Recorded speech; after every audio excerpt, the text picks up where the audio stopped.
Bonjour, cette vidéo a pour but de vous montrer comment déterminer le premier quartile, la médiane, le troisième quartile à l'aide de la courbe des fréquences cumulées croissantes.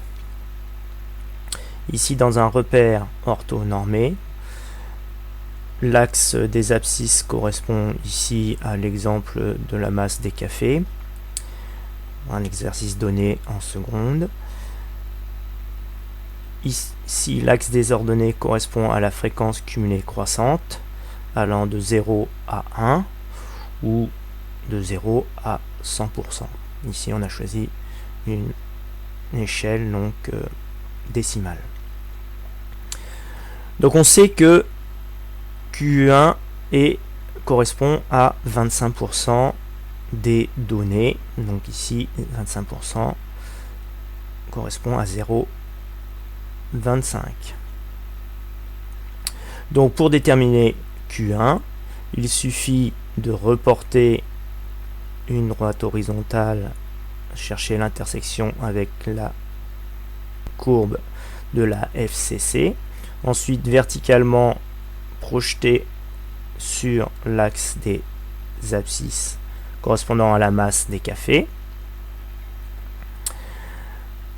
Ici on voit que Q1 ne tombe pas sur une valeur exacte.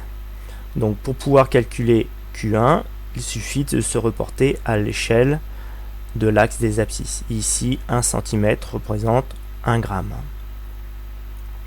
Lorsqu'on mesure la distance entre l'origine qui commence à 79 et le point ici correspondant à Q1, il y a 2,5 cm.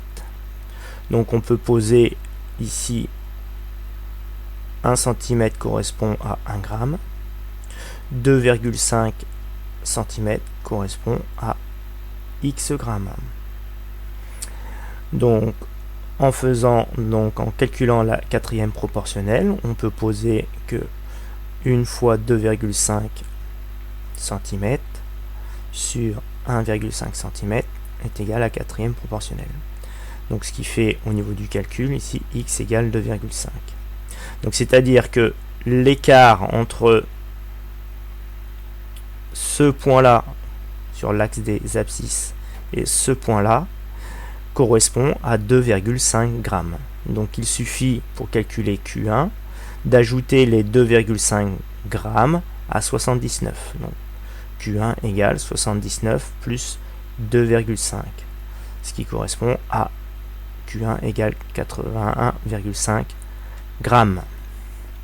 Voilà donc pour déterminer Q1 lorsque le Q1 ne correspond pas à une valeur donnée.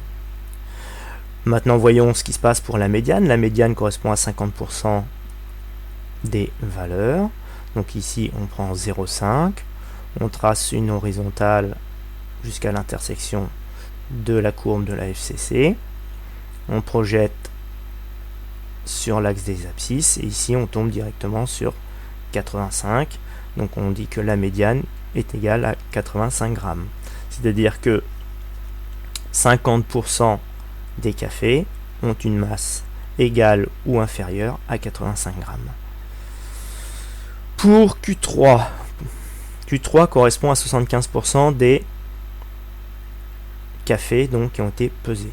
Donc ici 0,75, même méthode, on projette, ensuite on projette sur l'axe des abscisses, ici ça tombe directement sur 88, donc on peut dire que Q3 égale 88 grammes.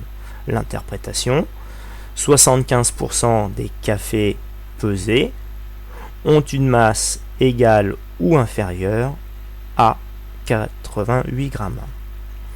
Voilà, j'espère que cette vidéo vous aura servi pour déterminer les paramètres Q1, ME, Q3 à l'aide de la courbe de la fréquence cumulée croissante.